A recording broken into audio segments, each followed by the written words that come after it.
ಶ್ರೀ ಗುರುಭ್ಯೋ ನಮಃ. ಹರಿ ಓಂ. ಕೃಷ್ಣಾಯ ಯಾದವೇಂದ್ರಾಯ ಜ್ಞಾನಮುದ್ರಾಯ ಯೋಗಿನೇ ನಾಥಾಯ ರುಕ್ಮಿಣೀಶಾಯ ನಮೋ ವೇದಾಂತವಿದಿನೆ. ಬುದ್ಧಿರ್ಬಲಂ ಯಶೋಧೈರ್ಯಂ ನಿರ್ಭಯತ್ವಂ ಮರೋಗತಃ ಅಜಾಡ್ಯಂ ವಾಕ್ಪಟುತ್ವಂ ಚ ಹನುಮತ್ ಸ್ಮರಣಾತ್ ಭವೇತ್. ಶ್ರೀ ಗುರುಭ್ಯೋ ನಮಃ. ಹರಿ ಓಂ.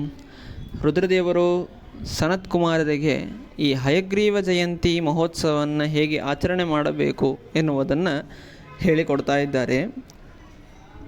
ಹಯಗ್ರೀವಸ್ಯಾವತಾರಃ ತಸ್ಯಾಮೇವ ತಿಥೋಮತಃ ಹಯಗ್ರೀವ ಜಯಂತ್ಯಾಸ್ತು ಅತಃ ಅತ್ರೈವ ಮಹೋತ್ಸವಃ ಉಪಾಸನವತಾಂ ತಸ್ಯ ನಿತ್ಯಸ್ತು ಪರಿಕೀರ್ತಿತಃ.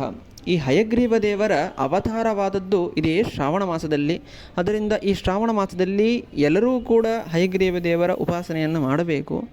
ನಿತ್ಯವೂ ಕೂಡ ಹಯಗ್ರೀವ ದೇವರ ಉಪಾಸನೆಯನ್ನು ಮಾಡುವವರು ನಿತ್ಯವೂ ಆ ಜಪತಪ ಅನುಷ್ಠಾನಗಳನ್ನು ಮಾಡುವುದು ಅವರ ಕರ್ತವ್ಯವಾಗಿದೆ. ಆದರೆ ಹಯಗ್ರೀವ ದೇವರ ಜಯಂತಿಯಂದು ಎಲ್ಲರೂ ಕೂಡ ಹಯಗ್ರೀವ ದೇವರ ಉಪಾಸನೆ ಮಾಡುವವರು ಮಾಡದೇ ಇದ್ದವರು ಎಲ್ಲರೂ ಕೂಡ ಕೂಡಿ ಆ ಜಯಂತಿ ಮಹೋತ್ಸವವನ್ನು ಬಹಳ ವಿಜೃಂಭಣೆಯಿಂದ ಭಕ್ತಿಯಿಂದ ಆ ಭಗವಂತನನ್ನು ಪೂಜಿಸಬೇಕು. ಅದರ ಕ್ರಮವನ್ನು ಹೇಳ್ತಾ ಇದ್ದಾರೆ ರುದ್ರದೇವರು. ಶ್ರಾವಣ್ಯಾಂ ಶ್ರವಣೇ ಪೂರ್ವಂ ಜಾತೋ ಹಯಸಿರ ಹರಿಹಿ ಜಗಾಮ ಸಾಮವೇದಂತು ಸರ್ವ ಕಿಲ್ಬಿಷ್ಟನಾಶನಂ. ಶ್ರಾವಣ ಮಾಸದ ಶ್ರವಣ ನಕ್ಷತ್ರ ಇರುವಂತಹ ದಿನ ಹಯಗ್ರೀವ ದೇವರ ಅವತಾರವಾಗಿದೆ.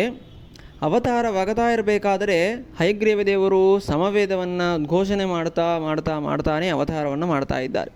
ಆ ಶ್ರಾವಣವೇದದ ಶ್ರವಣವಾಗಲಿ ಪಾರಾಯಣವಾಗಲಿ ಎಂತಹ ಪುಣ್ಯಪ್ರದವಾದದ್ದು ಅಂತಂದರೆ ಸರ್ವ ಕಿಲ್ಬಿಷ್ಟ ನಾಶನಂ, ಸಕಲ ವಿಧವಾದಂತಹ ಪಾಪಗಳನ್ನು ಕಳೆಯತಕ್ಕಂಥದ್ದು ಆ ಸಾಮವೇದವಾಗಿದೆ. ಆ ಅವತಾರ ಯಾವ ಜಾಗದಲ್ಲಿ ಆಗಿದೆ ಅಂತಂದರೆ ಸಿಂಧೂ ನದಿ ವಿತಸ್ತಾಯಾಂ ಪ್ರವೃತ್ತಸ್ತತ್ರ ಸಂಗಮೇ ಶ್ರವಣೇಕ್ಷೆ ತತಸ್ತತ್ರ ಸ್ನಾನಂ ಸರ್ವಾರ್ಥ ಸಿದ್ಧಿದಂ. ಸಿಂಧೂ ನದಿ ಮತ್ತು ವಿತಸ್ತಾ ನದಿ ಈ ಎರಡು ನದಿಗಳ ಸಂಗಮ ಆಗುವಂತಹ ಜಾಗದಲ್ಲಿ ಹಯಗ್ರೀವ ದೇವರ ಅವತಾರವಾಗಿದೆ. ಅವತಾರವಾದಂತಹ ದಿನದಲ್ಲಿ ನಕ್ಷತ್ರವಿದ್ದದ್ದು ಶ್ರವಣ ನಕ್ಷತ್ರ. ಆದ್ದರಿಂದ ಶ್ರಾವಣ ಮಾಸದ ಶ್ರವಣ ನಕ್ಷತ್ರ ಇರುವಂತಹ ದಿನ ಆ ಸಿಂಧೂ ನದಿ ಮತ್ತು ವಿತಸ್ತಾ ನದಿಗಳ ಸಂಗಮ ಜಾಗದಲ್ಲಿ ನಾವು ಸ್ನಾನಾದಿಗಳನ್ನು ಮಾಡಿದರೆ ಸರ್ವಾರ್ಥ ಸಿದ್ಧಿದಂ, ಸಕಲ ವಿಧವಾದಂತಹ ಅಭಿಷ್ಟಿಗಳನ್ನು ಕೂಡ ಕೊಡತಕ್ಕಂಥದ್ದು ಆ ಸ್ನಾನವಾಗಿದೆ. ಸ್ನಾನಾದಿಗಳನ್ನು ಮುಗಿಸಿಕೊಂಡು ತತ್ರ ಸಂಪೂಜಯೇದ್ ವಿಷ್ಣುಂ ಶಂಖಚಕ್ರ ಗದಾಧರಂ ಶ್ರೋತವ್ಯಾನ್ಯಥಧಾಮಾನಿ ಪೂಜ್ಯ ವಿಪ್ರಾಶ್ಚ ಸರ್ವದಾ. ಅಲ್ಲಿ ಶಂಖಚಕ್ರ ಗದಾಧಾರಿಯಾದಂತಹ ಭಗವಂತನ ಪೂಜೆಯನ್ನು ಮಾಡಿ ಅಲ್ಲೇನೇ ಹಯಗ್ರೀವ ದೇವರ ಮೂರ್ತಿಯನ್ನು ಇಟ್ಟು ಪೂಜಾದಿಗಳನ್ನು ಮಾಡಿ ಶ್ರೋತವ್ಯಾನ್ಯತ ಸಾಮಾನಿ ಸಾಮವೇದದ ಪಾರಾಯಣವನ್ನು ಮತ್ತು ಅದರ ಶ್ರವಣವನ್ನು ಎಲ್ಲರೂ ಕೂಡ ಕೂಡಿ ಮಾಡಬೇಕಂತೆ. ಮತ್ತು ಪೂಜ್ಯ ವಿಪ್ರಾಶ್ಚ ಸರ್ವದಾ, ಬ್ರಾಹ್ಮಣರ ಪೂಜೆಯನ್ನು ಆ ಭಗವಂತನ ಪೂಜೆಯ ನಂತರ ತಾಂಬೂಲ ದಕ್ಷಿಣಾದಿಗಳನ್ನು ಕೊಟ್ಟು ಬ್ರಾಹ್ಮಣರ ಪೂಜೆಯನ್ನು ಮಾಡಬೇಕು. ನಂತರ ಕ್ರೀಡಿತವ್ಯಂ ಚ ಭೋಕ್ತವ್ಯಂ ತತ್ರೈವ ಸದನೇ ಸಹ ಜಲಕ್ರೀಡಾ ಚ ಕರ್ತವ್ಯ ನಾರೀಭಿರ್ಭರ್ತೃಲಬ್ಧಯೇ. ಎಲ್ಲರೂ ಕೂಡ ಕೂಡಿ ಆ ಪೂಜೆಯೆಲ್ಲ ಮುಗಿದ ಮೇಲೆ ಅದೇ ಸಂಗಮ ಸ್ಥಾನದಲ್ಲಿ ಎಲ್ಲರೂ ಕೂಡ ಆಟ ಆಡ್ತಾ ಊಟ ಮಾಡ್ತಾ ಕ್ರೀಡಿತವ್ಯಂ ಚ ಭೋಕ್ತವ್ಯಂ ಆಟ ಆಡ್ತಾ ನಂತರ ಸ್ವಲ್ಪ ಅಲ್ಲಲ್ಲಿ ಕೂತು ಮಾತಾಡ್ತಾ ನಂತರ ಆ ಭಗವಂತನ ಪ್ರಸಾದವನ್ನು ಸ್ವೀಕಾರ ಮಾಡ್ತಾ ತನ್ನ ಜನರೊಂದಿಗೆ ವಿಜೃಂಭಣೆಯಿಂದ ಮಹೋತ್ಸವವನ್ನು ಆಚರಣೆ ಮಾಡಬೇಕು. ಜಲಕ್ರೀಡೆಯನ್ನು ಹೆಣ್ಣು ಮಕ್ಕಳು ಆಡಬೇಕಂತೆ. ಯಾಕೆ ಅಂತಂದರೆ ನಾರೀವೀರ್ ಭರ್ತೃತ್ ಲಬ್ಧಯೇ, ಒಳ್ಳೆ ಗಂಡ ಸಿಗಬೇಕು ಅಂತಂದರೆ ಸಂಕಲ್ಪಪೂರ್ವಕವಾಗಿ ಬ್ರಾಹ್ಮಣರಿಂದ ಸಂಕಲ್ಪವನ್ನು ಮಾಡಿಸಿಕೊಂಡು ಅಲ್ಲಿ ಅಂದಿನ ದಿನ ಸಂಗಮ ಸ್ಥಳದಲ್ಲಿ ಸ್ನಾನಾದಿಗಳನ್ನು ಮಾಡಿದರೆ ಹೆಣ್ಣು ಮಕ್ಕಳಿಗೆ ಒಳ್ಳೆ ಗಂಡ ಸಿಗ್ತಾನಂತೆ. ಸ್ವಸ್ವದೇಶೇ ಸ್ವಸ್ವಗೃಹೇಪಿ ಕುರ್ಯಾನ್ ಮಹಿಮೋತ್ಸವಂ ಪೂಜೆಯೇಚ್ಚ ಹಯಗ್ರೀವಂ ಜಪೇನ್ ಮಂತ್ರಂ ಚ ತಂ ಶೃಣು.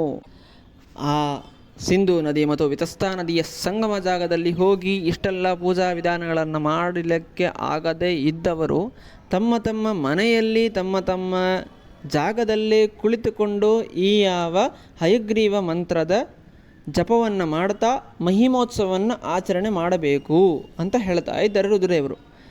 ಹಯಗ್ರೀವ ದೇವರ ಮಂತ್ರವನ್ನು ಜಪ ಮಾಡಬೇಕು ಅಂತ ರುದ್ರದೇವರು ಹೇಳ್ತಾ ಇದ್ದಾರೆ. ಆ ಹಯಗ್ರೀವ ದೇವರ ಮಂತ್ರ ಎಂತಹದ್ದು ಮತ್ತು ಆ ಮಂತ್ರ ಯಾವುದು ಅಂತ ಉಪದೇಶವನ್ನು ಮಾಡ್ತಾ ಇದ್ದಾರೆ. ಬಹಳ ರಹಸ್ಯಮಯವಾದಂತಹ ಉಪದೇಶ.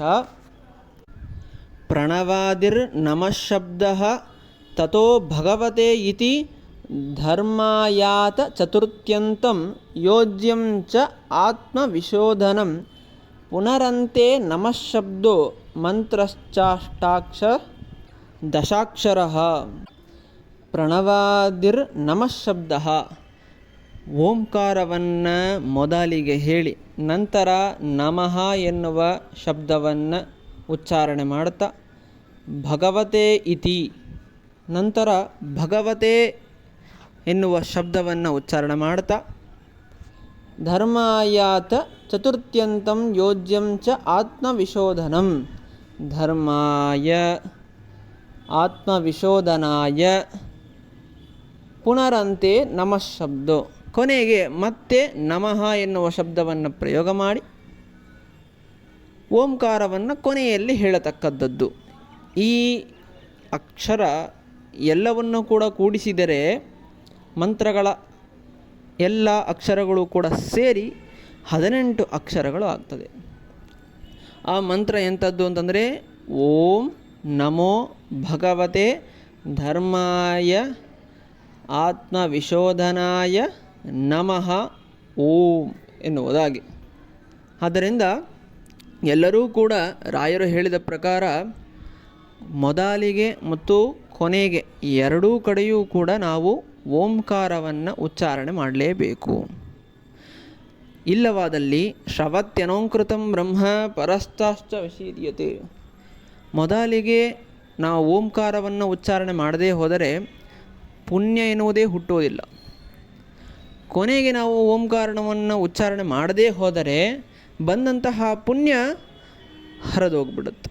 ಆದ್ದರಿಂದ ರಾಯರು ತಮ್ಮ ಅಭಿಪ್ರಾಯವನ್ನು ಮುಂದೆ ಹೇಳ್ತಾ ಇದ್ದಾರೆ. ಯಾವುದೇ ಮಂತ್ರವನ್ನು ಕೂಡ ಉಚ್ಚಾರಣೆ ಮಾಡಬೇಕಾದರೆ, ಜಪತಪ ಅನುಷ್ಠಾನಗಳನ್ನು ಮಾಡಬೇಕಾದರೆ ಓಂಕಾರವನ್ನು ಆದಿಯಲ್ಲಿ ಮತ್ತು ಅಂತ್ಯದಲ್ಲಿ ಉಚ್ಚಾರಣೆ ಮಾಡಲೇಬೇಕು ಅಂತ. ಅದರಿಂದ ನಾವು ಓಂ ನಮೋ ಭಗವತೆ ಧರ್ಮಾಯ ಆತ್ಮವಿಶೋಧನಾಯ ನಮಃ ಓಂ, ಒಟ್ಟಾರೆ ಓಂಕಾರವನ್ನು ಬಿಟ್ಟು 18 ಅಕ್ಷರಗಳಾಗ್ತವೆ. ಈ ಮಂತ್ರವನ್ನು ಜಪಿಸಿದರೆ ಸರ್ವಸಿದ್ಧಿಕರಶ್ಚಾಯಂ ಷಟ್ಪ್ರಯೋಗೈಕ ಸಾಧಕಃ, ಸಕಲ ವಿಧವಾದಂತಹ ಇಷ್ಟಾರ್ಥಗಳನ್ನು ಕೊಡತಕ್ಕಂಥದ್ದು ಆಗಿದೆ ಮತ್ತು ವಶ್ಯ ಮೋಹನ ಮೊದಲಾದಂತಹ ಷಟ್ಪ್ರಯೋಗಗಳು ಏನಿದೆಯೋ ಆ ಷಟ್ಪ್ರಯೋಗಗಳ ಸಾಧಕವಾಗಿದೆ. ಅತ್ಯಂತ ರಹಸ್ಯಮಯವಾದದ್ದು. ಈ ಮಂತ್ರದ ಸಿದ್ಧಿಯಾಗಬೇಕಾದರೆ ಎಷ್ಟು ಜಪ ಮಾಡಬೇಕು ಸಂಖ್ಯೆಯನ್ನು ಋತದೇವರು ಹೇಳ್ತಾ ಇದ್ದಾರೆ. ಲಕ್ಷಂ ವಾತ ಸಹಸ್ರಂ ವಾ ಕಲೋತು ಸ್ಯಾತ್ ಚತುರ್ಗುಣಂ. 1,00,000 ಅಥವಾ 18,000 ಅಷ್ಟಾದರೂ ಕೂಡ ಜಪವನ್ನು ಮಾಡಬೇಕು. ಕಲಿಯುಗದಲ್ಲಿ ಇದರ 4 ಪಟ್ಟು ಮಾಡಬೇಕು. 1,00,000 ಮಾಡ್ತಿದ್ರೆ 4,00,000 ಮಾಡಬೇಕು. 18,000 ಮಾಡ್ತಿದ್ರೆ ನಮಗೂ 62,000 ಮಾಡಬೇಕು. ಹೀಗೆ ಭಕ್ತಿಯಿಂದ ಆ ಹಯಗ್ರೀವ ದೇವರ ಉಪಾಸನೆಯನ್ನು, ಜಪ ತಪ ಅನುಷ್ಠಾನ ಮತ್ತು ಆ ಭಗವಂತನ ಪೂಜೆಯನ್ನು ಭಕ್ತಿಯಿಂದ ಯಾರು ಮಾಡ್ತಾರೋ ಅವರಿಗೆ ಏವಂ ಕೃತೆ ಹಯಗ್ರೀವಃ ತುಷ್ಟೋ ಸತ್ಕಾಮದೋ ಭವೇದ್. ಸಕಲ ವಿಧವಾದಂತಹ ಕಾಮನೆಗಳನ್ನು ಕೊಡತಕ್ಕಂಥವನು ಆ ಹಯಗ್ರೀವ ದೇವರು ಆಗ್ತಾರೆ. ಆದ್ದರಿಂದ ಭಕ್ತಿಯಿಂದ ಆ ಶ್ರಾವಣ ಮಾಸದಲ್ಲಿ ಎಲ್ಲರೂ ಕೂಡ ಪೂಜಾದಿಗಳನ್ನು, ಹಿಂದೆ ಹೇಳಿದಂತಹ ಮಂತ್ರ ಜಪಾದಿಗಳನ್ನು ಎಲ್ಲರೂ ಕೂಡ ಆಚರಣೆಯನ್ನು ಮಾಡಬೇಕು ಅಂತ ರುದ್ರದೇವರು ಆ ಸನತ್ಕುಮಾರರಿಗೆ ಉಪದೇಶವನ್ನು ಮಾಡಿದ್ದಾರೆ. ಹರೇ ನಮಃ. ಶ್ರೀಕೃಷ್ಣಾರ್ಪಣಮಸ್ತು.